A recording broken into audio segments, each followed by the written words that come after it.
láyé olúgbọ́n mo ké borùn méje ẹ ò máa kọ̀ yí lórin láyé àrẹ̀sà mo ké borùn mẹ́fà ẹ ò máa kọ̀ yí lórin láyé ìsẹ̀yìn èmi ra kókò mo ra rán mo ra sányán bàbá sọ àfọ̀lẹ́ ló lè pélé. Hello everyone, my name is Adeyemo Adegbemiga and I welcome you to my new Yoruba Abrahamic YouTube video. Today I want to talk about the deep hypocrisy in the act of kneeling, bowing and prostration in the Abrahamic religion system. Why the world has continued to applaud their act in the religion faith but continue to demonize the same act each time the indigenous African people uses that to address their deities or in their religion worshipping. Without sugarcoating words, Africans in generally and particularly my Yoruba people has always been a very divine and righteous people, long since the beginning of time and long before all kind of religion was brought into Africa and it became spread to their own very land. Without sugarcoating word, or realistically, religion should not even be blamed to some extent, but rather the people who are obsessively following the same faith today, who continuously justify or defend all act of the old doctrine, whether good or bad, are either based on ego through sentimental judgment. One of the greatest damage that was started by these religion founders and later showed to the Africans and now became a normalized and true belief had to do with how the African was successfully reprogrammed to fault everything of theirs in terms of spirituality in order to applaud all they came from the alien world, particularly when it comes to kneeling and respecting norms. Let's start up like this. There are reasons to why the Yoruba people has been the most indigenous Africans that cultivate much of the habit of kneeling, prostration, and bowing, either within their traditional worshipping or to an elder as a means of respect, or to the kings or the royals or people of honor generally. The Yoruba people are the most people among the African tribe and in the world who cultivated much of that, and because they basically understood that is a pure act of pure respect to people who deserve to be respected. I think you understand what I mean. So it's part of their culture directly and indirectly. So there is a reason why the Yoruba people hold that at heart in their own traditional way of life. We should not also forget that there is also another reason to why this specific cultural act of these same Yoruba people were all practiced throughout the Abrahamic context, particularly the Torah. People kneeling down, how Abraham to bow, stuff like that. So it's a natural thing. It's not something you learn. It's part of the culture. It's part of the system. And just because these Abrahamic people are the same people, even though they are known as prophet, they are Orisha, which interpretatedly can be still reference to prophet or a Messiah, anything Orisha that. I've treated that video. And lastly, there is now another reason to why that act of kneeling, bowing, respecting that later became a sort of target or an agenda of why those who founded religion continuously targeted and demonized their culture particularly, which led to why every time anything African indigenous practitioner do a sort of ritual regarding him or requiring him to kneel down before something, either directly or indirectly, they dub it as a pure paganic act. So there is a reason why they targeted it, because it's basically about the people of the book. So they need to destroy that mentality. Why do I say this? Let me give you an instance. For now, the global Muslims have now said to themselves, and this is what they keep preaching to themselves, that it is actually a pagan or a sin for anyone to kneel or prostrate, irregardless for who the person is, whether it's your parent or is your father, is a king or something. They basically demonize those acts, make it look like it's actually a curse. And the common claim has always been that they are only doing it, or they are only preventing everyone from kneeling or prostration to the elderly ones, human being like me, or people with higher honor, because they preserve that act for the Almighty alone. Do you understand? So their claim is always that it is only the Almighty that deserve to be kneeled before, to act, to prostrate before, or stuff like that. This is why they made it prohibition for random people to be kneel before. But the question they always so feel that this same Almighty, they say they are kneeling before Him, they are prostrate before Him. This same Almighty has no father, has no mother, cannot be seen. We don't know, maybe he's a man or human. We don't know his palace. We don't know his stations. We don't know the side he is within the world. But the only thing we all know that is that, or we can all agree to, is that he does exist, and he basically lives in our hearts.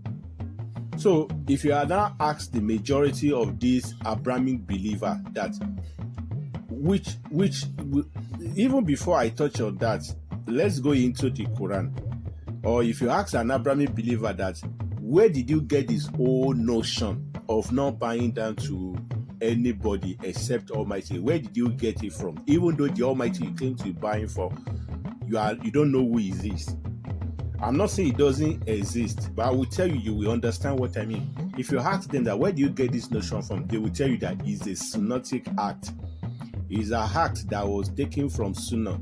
Forgetting the fact that Sunnah was actually some of the principles that were generated from the invaders collated book of manipulation known as Hadith.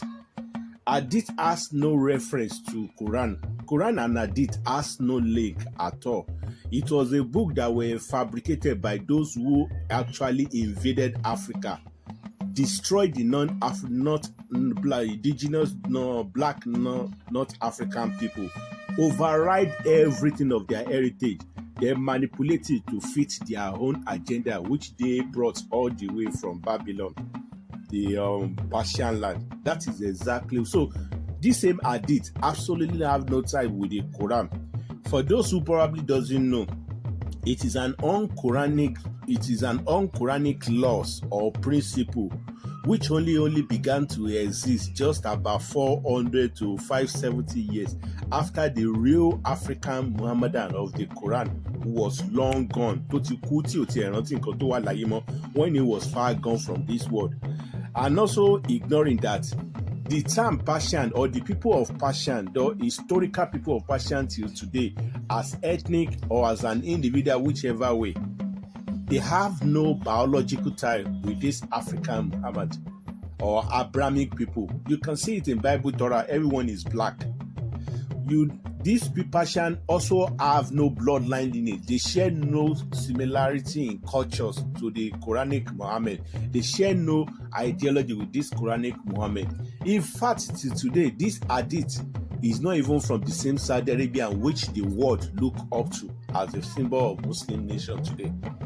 It's still coming from that same Persian, which basically means the whole ideology behind the Sunnah, the Hadith, are Persian's tradition.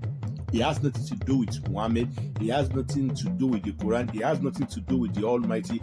These are inscribed details of compilations of those who came into Africa to normalize their own tradition as a system of new Islamic religion. This is why they agree that Islam did collapse immediately after Muhammad. You should ask yourself, which Islam collapsed? Which one is the new Islam that surfaced? That is a question you need to ask yourself. And you can see that the most references from this Sunnah, which were extracted from their Hadith, can be cited in the book of Al-Bukhari, the most authentic according to their claim. The most authentic from Adaba Al-Mufrab of 946, the Tamim Mudari, Tamidi 278 by Albani, and the one I'm so much familiar with, narrated by Abu Dawood in 445-52, and straight down like that way. So because they just pick random narrations within the context and say this is what the buying is bad, kneeling is like prostration is a pagan act. They are the one who came up with all this narrative. And surprisingly, to my surprise, many African Muslims, particularly the Yoruba people of mine, they fail to realize, or even the African in general, they fail to realize that what they cited as this principle are actually traditions of those who invade Africa. It has nothing to do with righteousness. It has nothing to do with faith, because I don't need to go for that. The foundation belongs to the invaders, not Muhammad or the Quran. Another instances we can see that furthered the whole buying, kneeling, and prostration in the indigenous way of life that continue to had to do with the Christianity way of life, whereby the act of kneeling in prayers before deities are generally categorized by the Christian people as pagan practices, just because all the religion founders outside Africa has equally successfully made the Africans too to see everything of them as evil. Maybe it is the word that confuses many people. Let's go by the natural word. People need to be able to differentiate between to worship and to honor.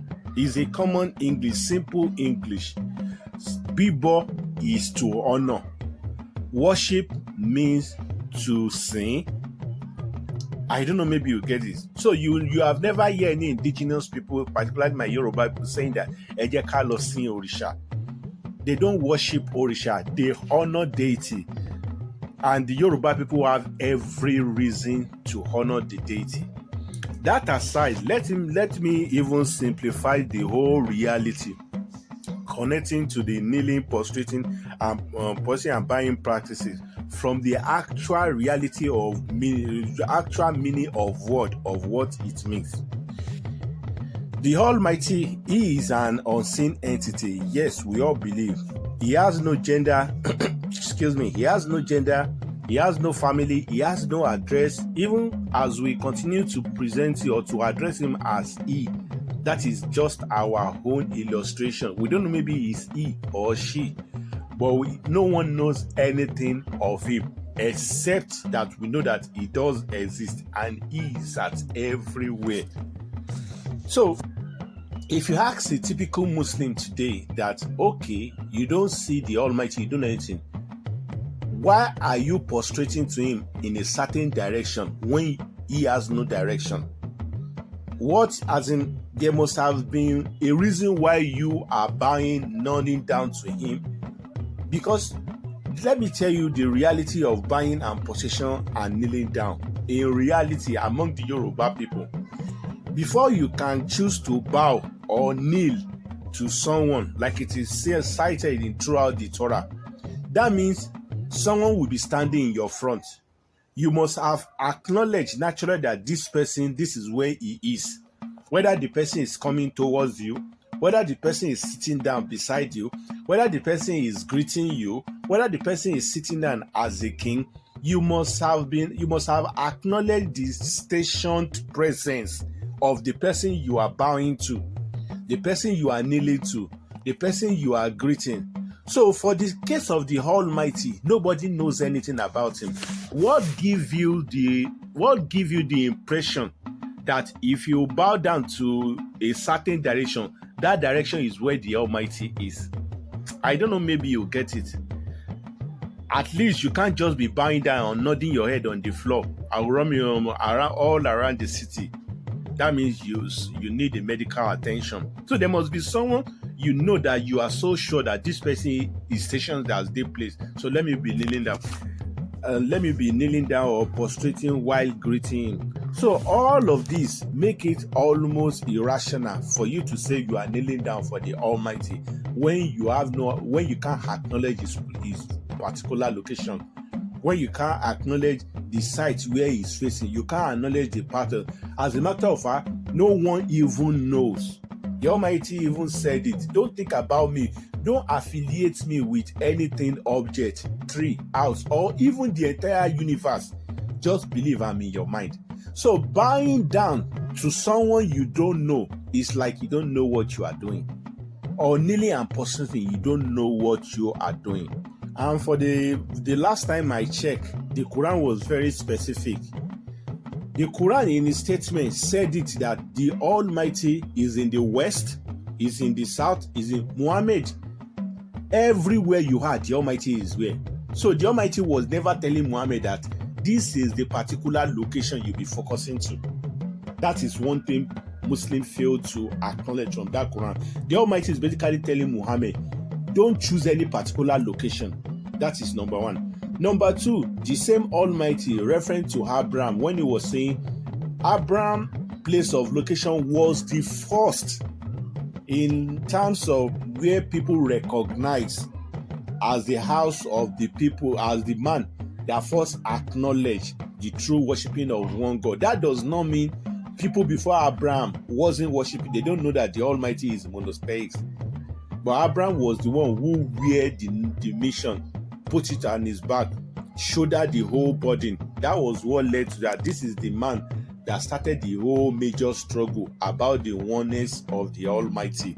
That is only what the Almighty is never telling anybody. Any Muslim who actually said the Almighty said it in his own word from the Quran that all of you should now start going to a particular location, Saudi Arabia, start taking all your yearly hard money to be funding the whole GDP of the country. Start going there to go and buy refined seawater as miracle water. You should come and tell us. So I'm not trying to demonize any religion. This is the reality you can find anywhere. I'm not the kind of the guy that will tell you you are doing the bad thing. You are doing what I'm doing as well in my house will be bad. But this is the time of truth. Well, you can do. I'm not saying you should agree to me, but each time I drop it, go and make your own findings. It is an eye-opening thing. So I'm not accusing anybody. I'm not faulting anybody. Ibita Barawa Lashesi. It is the way the world is designed. But it's now we have the choice to liberate ourselves from all this manifesting light. So the Almighty has nothing to do with what is going on today, let alone telling you that if you didn't bow down to me, if you didn't prostrate to me, your prayer will never be answered. Those ones are man-made attributes or constitution. Another thing we should now also acknowledge, both from the Quran or the Torah or any Abrahamic text, is that there is no law in the entire universe that says that the only means to worship the Almighty is to bow down, kneel down, and nod your head on the floor. There is no law in the entire Abrahamic system that actually said that is the symbol of a mean, that is the symbol or the only way to access the Almighty. There is no one who ever has any evidence to tell us that if I'm even having sex with my wife, I can't pray with the Almighty in the heart. I can literally go to the bank of a river, sit down alone and start meditating and speaking with the Almighty, because the Almighty never told anyone that you should come to a particular location in the bush or in a country or at a place to come and pray to me. It was people who came about the whole idea of bowing down, banging your head on the floor, prostration and stuff, that is the only means to pray. Let me clarify some of the common argument people might tend to bring out from this video. Should in case you don't know how manipulative they've twisted the whole Quranic text upside down in order to fit in the Persian's atrocities known as Hadith. What does the Almighty teaches or define as the term sujood? For non-Muslim, sujood is the common Arabic term which the whole Muslim of the world continuously believe to be an act of bowing in the mosque. Or we have sujood, we have ruku. Ruku is the act of bowing while putting your two hands on your knee. While sujood means to put your face on the floor. That is what the modern ideology about the whole sujood and idea come from. And those definitions are not from the Quran, but are rather coming from the Persian fabricated list or fabricated stories known as Hadith. It's not from the Quran.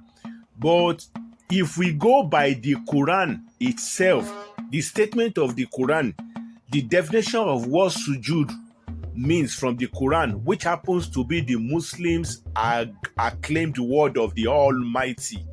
Going by that, it contradicts what people are representing as sujood in real life, which basically indicated that people are following the Persian Hadith. They are practically following the Persian culture, not the Quran itself. For those who probably don't know, the Quran itself said that the whole idea of sujood basically means the term to obey, to be humble, to submit. That is what the Almighty understands as sujood. And it completely contradicts the definition that the Hadith, the Persian and these people are promoting about sujood. So it's now left for a Muslim to rather follow the path of the Quran if you actually want to be a Muslim, or follow the ways of the Hadith, your destroyer who brought about this Sharia Hadith Sunnah thing. You have the choice whether you follow your the Quran or you follow your Persian invaders that force you to accept what is not. An example of such can be found in Surah Luqman 31 verse 42 to 43, where it stated that Imole Ike, or Imole, because we Yoruba we say Irun Mole, we now turn it to Imole Ike or Malaika. Imole tó máa ń mú ìkẹ́ wá, the bringer of blessing, the angel, depending on how you approach it. They said, the angel said to Mary that, Mary, the Almighty has chosen you and has cleansed you. So you be dutiful to your Lord and sujood, which happens to be usjudan, that is the plural. So usjudan, in order to ruku. What the Quran is basically saying that Mary, the Almighty has chosen you, has cleansed you. Then be humble or submit. Be humble and submit so that you will increase in blessing. Ruku in the Quran means blessing. It does not mean anything, any act of buying. If you want to see the whole thing, I took my time. I break it down word to word, Arabic to Arabic, the plural. I did it in my book. You can purchase my Arab after this video, or the whole thing is there. So I don't want to be talking too much when I'm not good in talking, but I've made it clear all the whole conspiracy of how they manipulated different Quranic texts to fit in something completely different to what the Almighty gave as a guide to today. So it's all there. So in a nutshell, the Almighty is basically telling Mary that the Almighty has chosen you, has cleansed you. So just keep on doing what you are doing so that you continue to progress as a Wamania Lubarikasi. You'll be progressing in your blessing. It's like, so the Almighty is not telling Mary, he's not telling Mary to go and be banging his head on the floor or to start kneeling down to people all around. Because that Mary even came thousands of years even before Muhammad. So when we are talking mosque ruku, it doesn't even exist then. But the Almighty uses that same term for Mary because the ruku basically means to humble. So the idea of not leaning and buying the mosque, not leaning, all this idea, conspiracy or talks like that, they are coming from the Persian written Hadith, which is why the whole mosque practices is nowhere to be found in the entire Quran. Go and meet your mullah. Go and meet your muaddith. Go and meet your imam. Go and meet all of them. They will tell you the whole what is going on in the mosque have no place in the Quran. Sharia, the name doesn't even exist in the Quran. Sunnah doesn't even exist. The whole principle, all this doesn't exist. These are some secondary constitution that people fabricated 400 years after the real Muhammad of the Quran was long dead. So it all makes sense that the whole thing doesn't align with the Quran. That is for a fact. So what does this now got to do with the Yoruba indigenous people? In breakdown, the Yoruba people, they've said it all. There is an adage in Yoruba people that gave answer to all this prostration thing, the conspiracy, the lie, the deceit. They claim in two ways.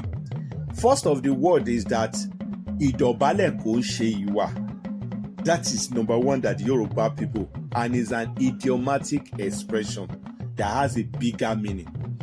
Idobale in its own word means every related act of bowing down. Is an idiomatic of trying, whether you bow down, whether you kneel before someone, whether you prostrate, it doesn't determine that you are a good person. It's not a justification that the Almighty like you. It's not an act of showing that you are truly divine. It's just an ordinary act that has nothing to do with righteousness or a good person to determine you. So whether you bow down or you cry, you romance someone, you try to prove to the world by behaving that you're no, it does not define who you are in terms of level of righteousness. That is the idiomatic before. So Idobale, that is all everything attributing to the Iwa.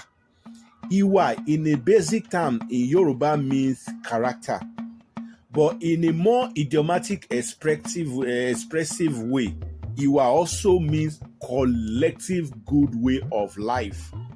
To be good to your parents, to be good to your parents, to feed the poor, to be humble before the Almighty, to be calm in nature, to be respectful, to not be judgeful, to keep promises, everything good about human being in a good character. That is what Iwa means. So if you now put it together, Idobale Kunshewa can now be interpreted as whatever you do in character, banging your head on the floor, running up and down, trying to prove to the world that you are kind, all these things, they are mere show off. It does nothing to do with you being righteous. That is what the Yoruba people know, and it has always been the anthem of the Yoruba for thousands of years. So even though you put on a white jalabia or you put on a white Catholic cloth, you are dressing like some angel possessed human being or Holy Spirit or Devil Spirit, carrying cross on panda, all these things, it still doesn't justify you that you are a good person in the sight of heaven. So the Yoruba people of wisdom, Baba Money, they knew all this all along. So to them, to kneel down to greet parents, to kneel down before obas, to prostrate before elderly people, they know that it's just a normal culture, but it doesn't determine who you are, let alone now using it as a means to deceive the Almighty, which basically means, so the other Yoruba word that nailed the whole thing had to do with Iwa Rere lesson. That righteousness that the Almighty is looking for, every act of being a good person, that is the only thing the Almighty needs from you. All the rest, that is your own headache. If they like tell you to go and put your money, be start paying, another pilgrimage has been established in America, that's your own headache. If they like, they should be telling you to fast 100 years before you can see paradise, that is your own headache. What you do to your neighbor is what the Almighty required of you. Iwa rere ni ẹ̀sìn Ọlọ́run. Anything else, that's your own headache. So the Yoruba people are so intelligent that they brought about those things. They continue to implant it in all new Yoruba children, our new grown Yoruba children, that always have it in mind. Whatever you do, like attitude or character in terms of trying to show off thing, it doesn't determine who you are. What you should engage more into to see the mercy of Almighty has to do with your relationship with people, has to do with your good character as a person, genuinely, and the finite decision can be known by the Almighty, because your good character comes from heart, not from the way you bang your head on the floor. I keep telling you, the religion is a system that has nothing to do with righteousness. They are two separate things. That is exactly where the whole idea of conspiracy or bind are footed. So, in conclusion, I've already said it. If you want to, the Almighty has no place, has no out, has no nothing else. And it is said in the Quran, it said everywhere, don't compare me with anything. The Almighty basically is telling you that I live in your heart. Anything you want to do, let your heart be pure. So to kneel down before a deity, you have nothing. This is why I keep saying that the Yoruba people has every reason to keep kneeling down, to keep prostrating to the deity, to keep romancing the deity. Why should they do that if you ask me? Because this deity, they are the one. These deity are the one. Most of them, I don't want to go deeper again because of Irumole. The difference between Irumole and Orisha. Collectively, they are all messengers of the Almighty. And they are your own direct bloodline ancestor. Angels are the Yoruba people's biological parents, which is why we have ghost DNA among the Yoruba people in West Africa and also the Mende. These people, your ancestors are not people of this earth. You have more privileges because they are your ancestors, even though they still appear as the general messengers of the Almighty. Not a non-Euro, a non-people of them. If I happens to be a police officer of a country, I am serving the whole country on behalf of the country's constitution, on behalf of the governor, the president.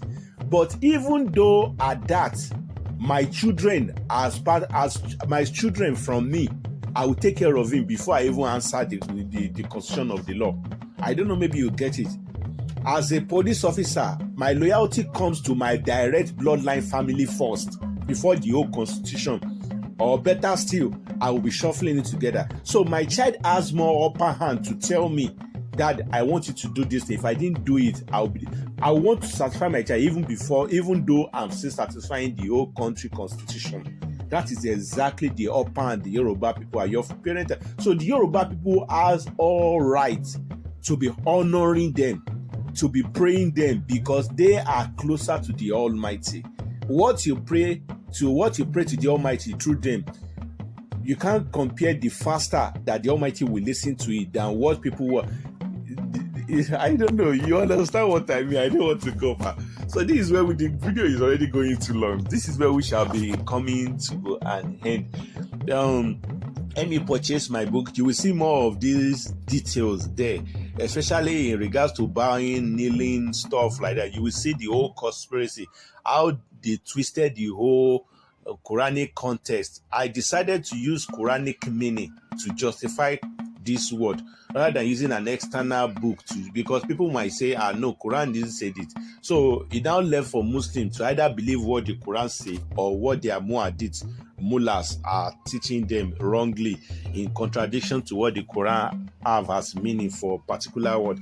I will see you in my next video. Help me purchase my books, press the like button, press the notification bell should in case I upload my video, and be getting ready. I'm about to launch my second YouTube channel where I shall be doing more of a physical or live stream talking, and where I shall be discussing how the people of the past life lived that made life to be good for them.